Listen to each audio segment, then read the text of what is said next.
Hello students, my name is Atulya Kumar, Assistant Professor, BVD ITM, Lucknow.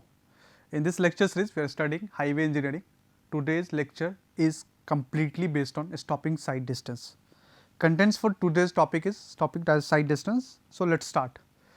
तो अभी तक इस चैप्टर में अभी तक का जो हमने हाईवे इंजीनियरिंग के जो भी लेक्चर्स किए हैं हम लोगों ने उस पर हम लोगों ने पहला जो लेक्चर था पहले कुछ लेक्चर जो थे वो हाईवे डेवलपमेंट हाईवे प्लानिंग पे थे, हाईवे सर्वे पे थे। नेक्स्ट जो लेक्चर था वो हाईवे के क्रॉस सेक्शन एलिमेंट में था जिसमें हम लोगों ने कैम्बर पढ़ा, शोल्डर पढ़ा, रोड मार्जिन्स पढ़ा, पीआईवी थ्योरी क्या होती है एक्सेट्रा पढ़ा। अब हम लोग बात करते हैं साइड डिस्टेंस पे।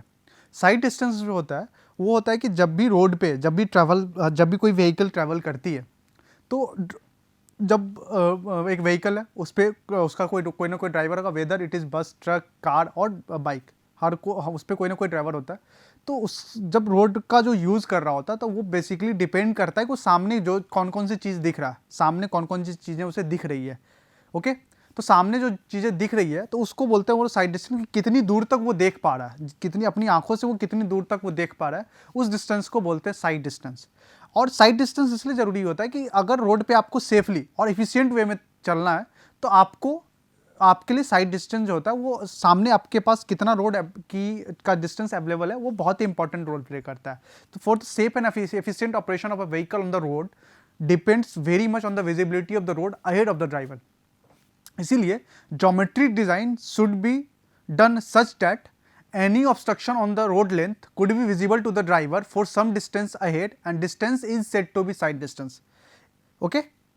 Next, the side distance available from a point is the actual distance along the road surface which a driver from a specified height above the carriageway has a visibility stationary of the object. इसका क्या मतलब है? इसका मतलब ये हुआ कि आप सपोज करिए कि इस कार में आप ट्रैवल कर रहे हैं, आप सपोज करिए कि इस कार में आप ट्रैवल कर रहे हैं, इस कार में हम लोग ट्रैवल कर रहे हैं, इस कार में हम लोग ट्रैवल कर रहे हैं, इस कार में हम लोग ट्रैवल कर रहे हैं और यहाँ पे एक ड्राइवर है, सामने एक बड़ा सा पत्थर रखा हुआ है, स्टोन रखा हुआ है, बड़ा सा पत्थर, स्टोन, रॉक बोल सकते हैं, रखा हुआ है।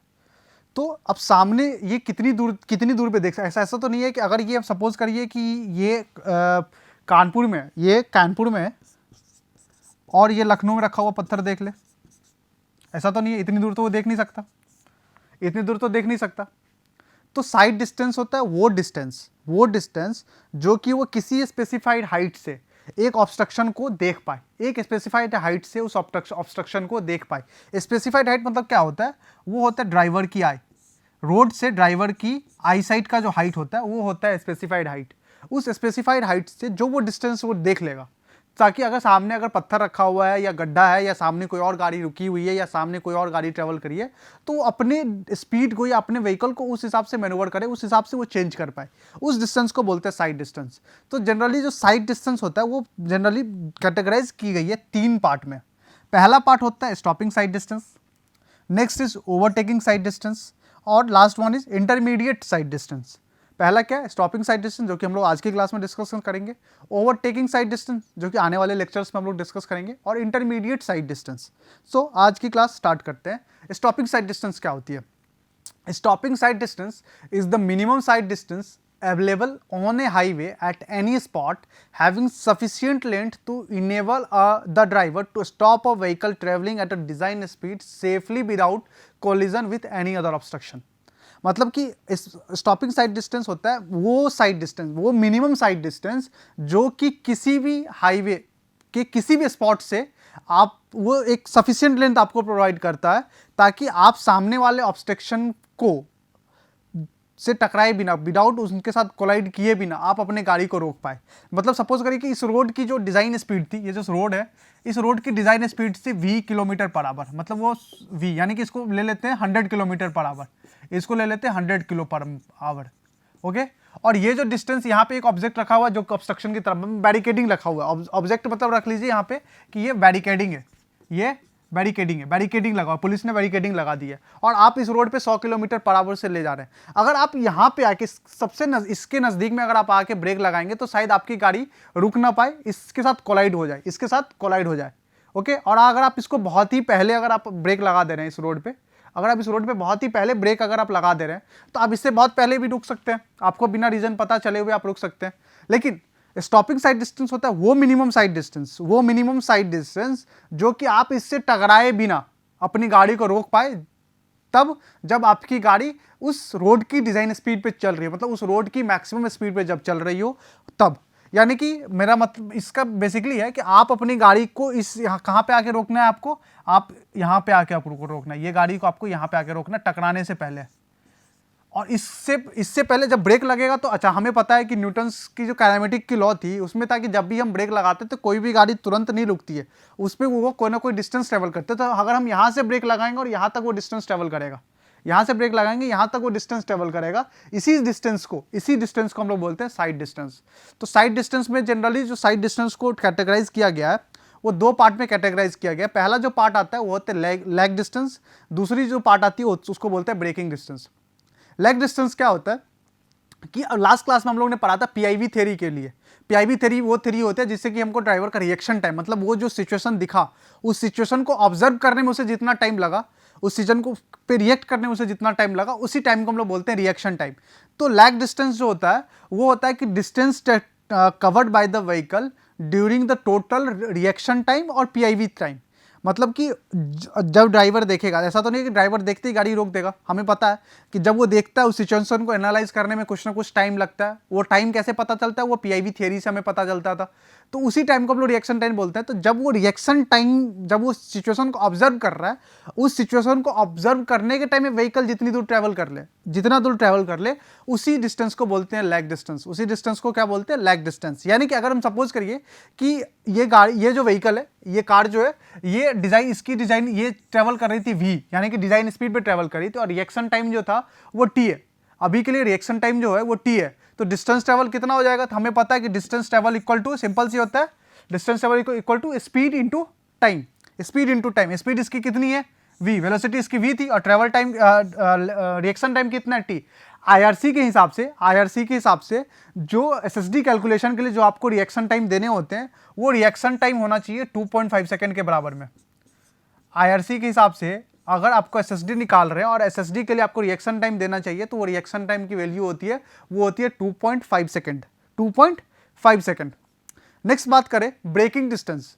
Braking distance is a distance traveled by the vehicle when the brake are effectively applied and vehicle finally comes to dead stop position।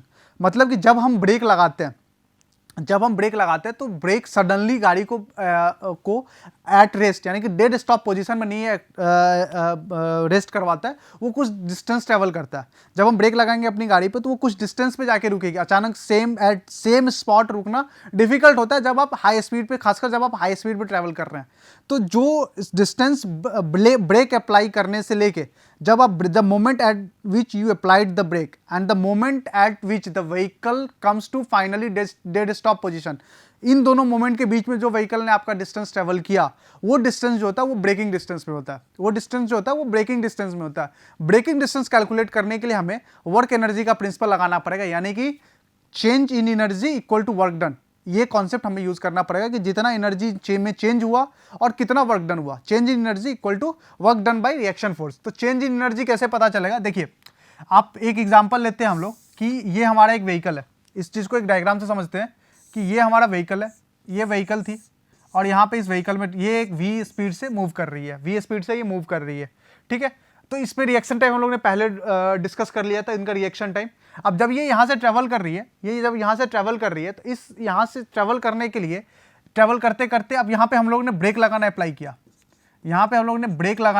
जब हमने इस पे ब्रेक लगाना अप्लाई किए तो ब्रेक लगाने से और ये इस पोजीशन पे आके रुकी, यहाँ पे उन्होंने ब्रेक लगाया और यहाँ पे आके ये डेड स्टॉप पोजीशन पे रुकी है। तो यहाँ पे स्टॉप रुकी है, इसका मतलब क्या है, वहाँ पे वेलोसिटी की वैल्यू कितनी होगी, वेलोसिटी की वैल्यू 0 होगी। यहाँ से यहाँ तक जो इन्होंने डिस्टेंस ट्रेवल किया, इसी डिस्टेंस की हम बात कर रहे हैं, ये है ब्रेकिंग डिस्टेंस, BD से रिप्रेजेंट कर रहे हैं हम लोग इसको। तो अब इसमें वर्क डन कितना होगा।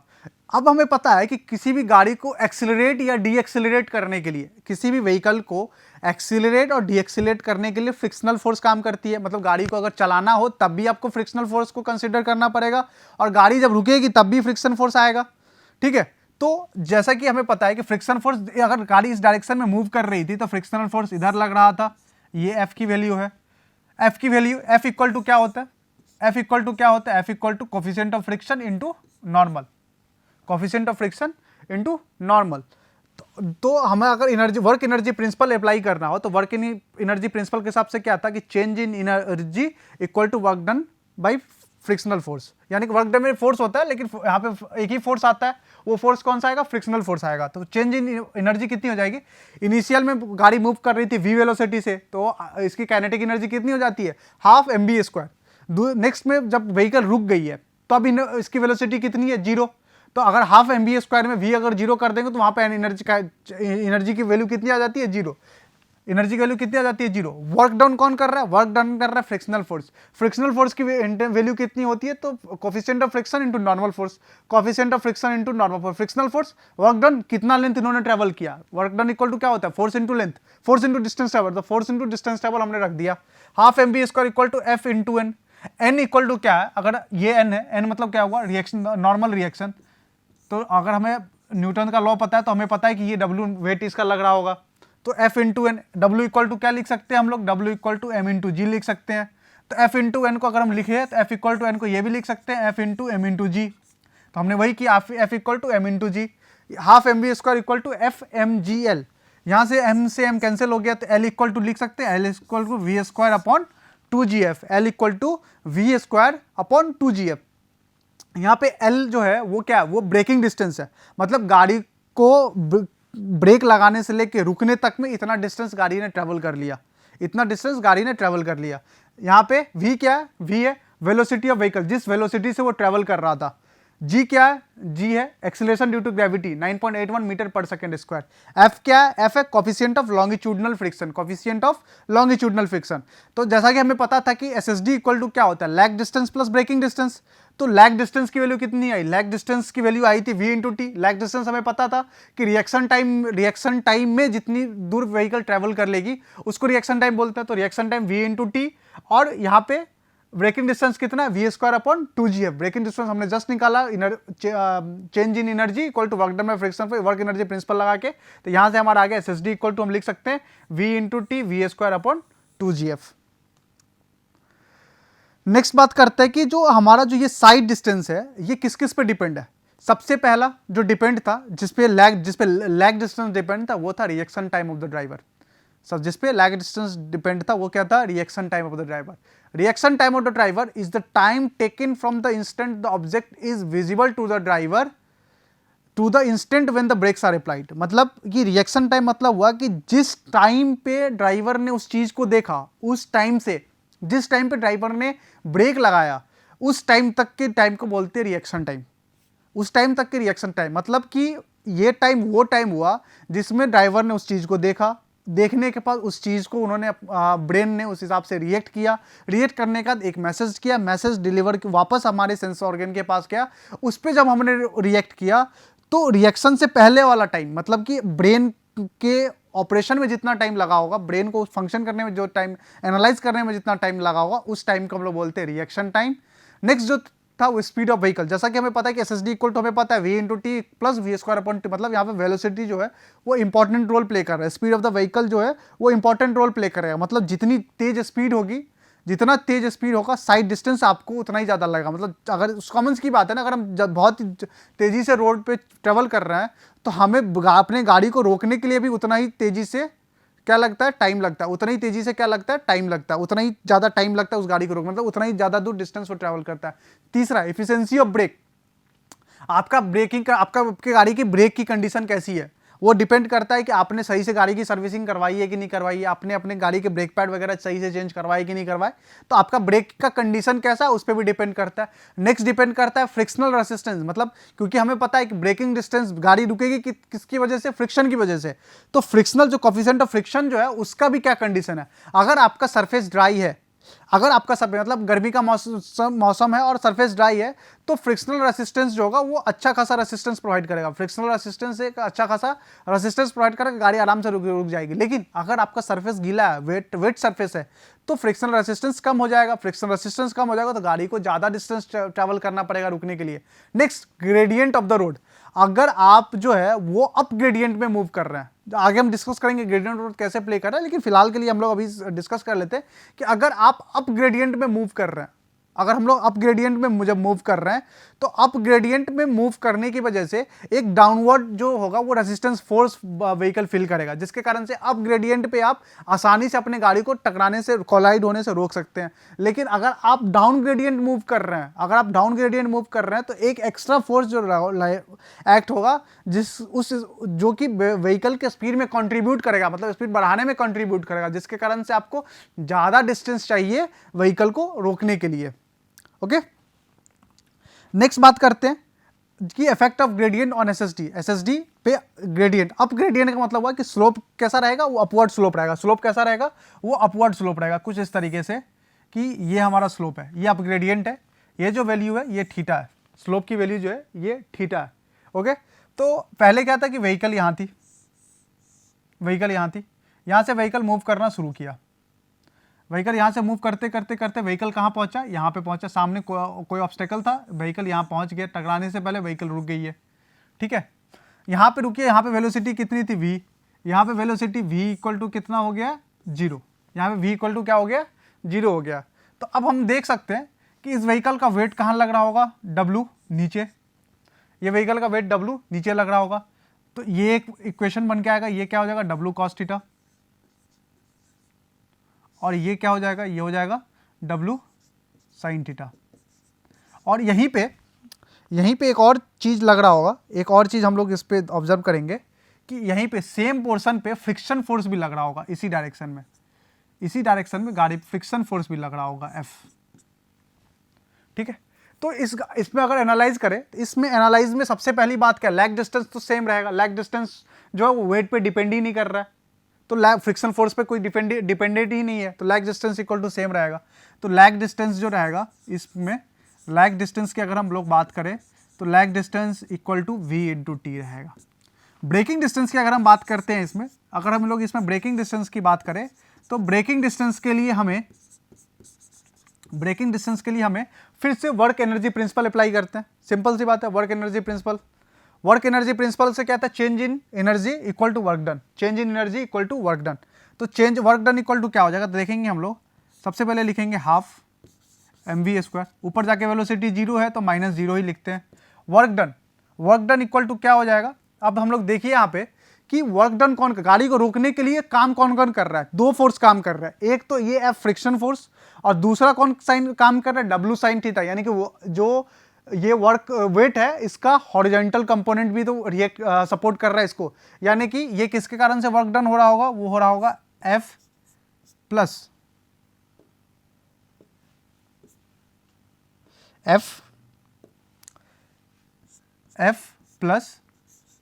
W साइन थीटा, और ये डिस्टेंस कितना हो जाएगा, ये L हो जाएगा, W sine F plus W sine theta. और F इक्वल टू हम क्या लिख सकते हैं यहाँ पे, अब यहाँ पे इस इक्वेशन को देखें, तो नॉर्मल फोर्स कैसा लग रहा होगा, नॉर्मल फोर्स जो होगा वो ये होगा, नॉर्मल फोर्स ये होगा, तो N इक्वल टू हम लोग क्या लिख सकते हैं, N equal to W cos theta, और F इक्वल टू क्या लिख सकते हैं, coefficient of friction into N होता है। तो अगर हम इस इक्वेशन को फर्दर अगर हम मॉडिफाई करें तो F इक्वल टू हम आराम से लिख सकते हैं, इस चीज़ को ध्यान से देखेंगे हम लोग, अगर F इक्वल टू आराम से लिखें तो F इंटू N की जगह पे हम लोग क्या लिख सकते हैं, हम लोग यहाँ पे F इंटू आराम से W cos थीटा लिख सकते हैं, F इंटू N की जगह हम लोग यहाँ पे आराम से W cos थीटा लिख सकते हैं, W cos थीटा प्लस यहाँ पे हम लोग क्या लिख सकते हैं, यहाँ पे हम लोग लिख सकते हैं W sine theta into L।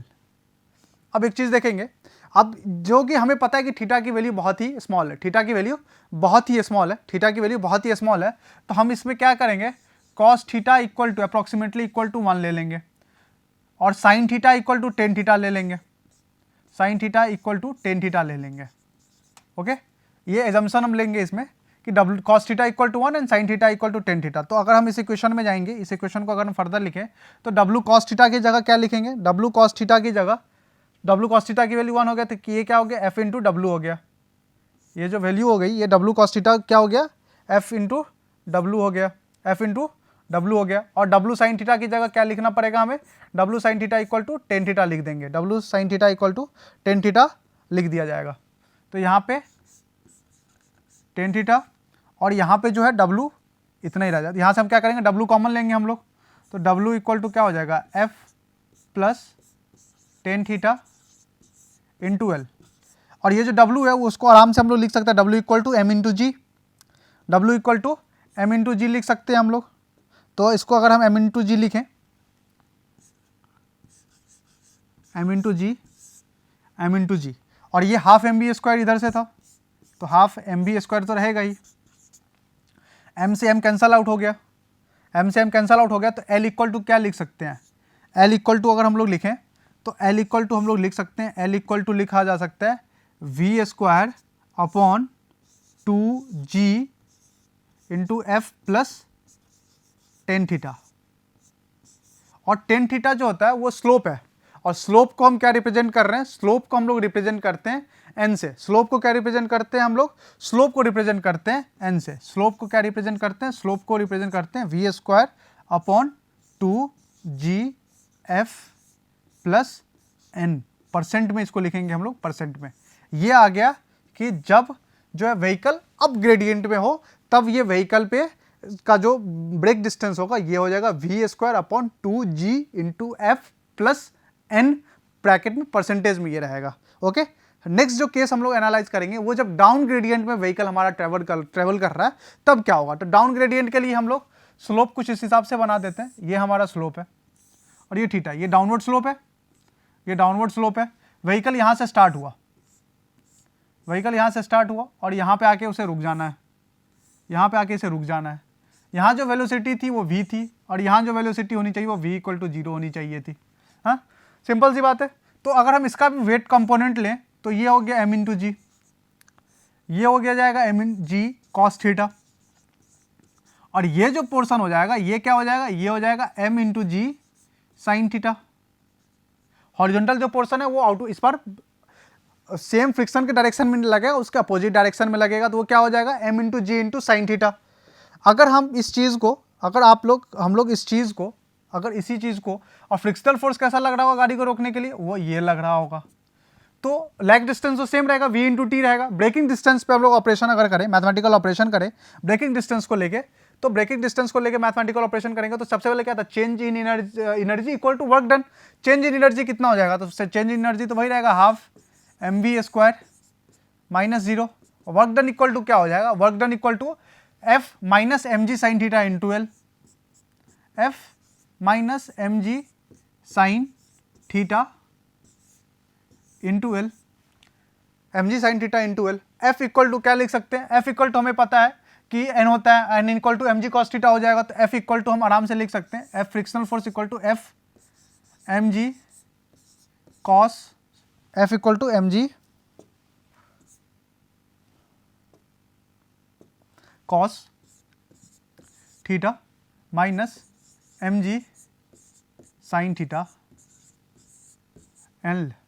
Okay, तो यहाँ से हम क्या करेंगे हम लोग, और हमें पता है एजम्पशन फिर से, अगर हम एजम्पशन फिर से लें तो कॉस थीटा इक्वल टू 1 ले लेते हैं और sine theta equal to tan theta कर देते हैं। ओके, तो F equal to M G cos theta की जगह ये बस एम जी बचेगा, तो एम जी अगर हम कॉमन ले लेते हैं तो ये वैल्यू हो जाएगी F minus tan theta into L, वापस बाहर में क्या है हमारे पास, हाफ एम वी स्क्वायर, यहाँ से m से m कैंसल आउट हो जाएगा, m से m कैंसल आउट हो जाएगा। तो यहाँ से अगर ब्रेकिंग डिस्टेंस की बात करें तो ब्रेकिंग डिस्टेंस इस केस में हमारा कितना आएगा, ये आ जाएगा V square upon two G into F minus tan theta, F minus और टेन थीटा को हम क्या लिख सकते हैं, टेन थीटा को हम लोग n से रिप्रेजेंट कर सकते हैं स्लोप के परसेंटेज से, तो ये हो जाएगा V square upon two G F minus n percent, ये हो गया L। ओके, नेक्स्ट, अगर हमारे गाड़ी में, जैसा कि हमें पता है कि ब्रेकिंग एफिशिएंसी भी हमारे साइड डिस्टेंस को इफेक्ट करता है, तो अगर हमारे न्यूमेरिकल में या हमारे पास ब्रेकिंग एफिशिएंसी भी पता रहे कि गाड़ी की एफिशिएंसी अगर 100% नहीं है, ब्रेकिंग की एफिशिएंसी 100% नहीं है, तो उस केस में एसएसडी हम कैलकुलेट करेंगे। एसएसडी को इसकी हेल्प से कैलकुलेट करेंगे। SSD equal to V into T, lag distance तो हमेशा सेम रहेगा, लैग डिस्टेंस में कोई चेंज नहीं रहेगा।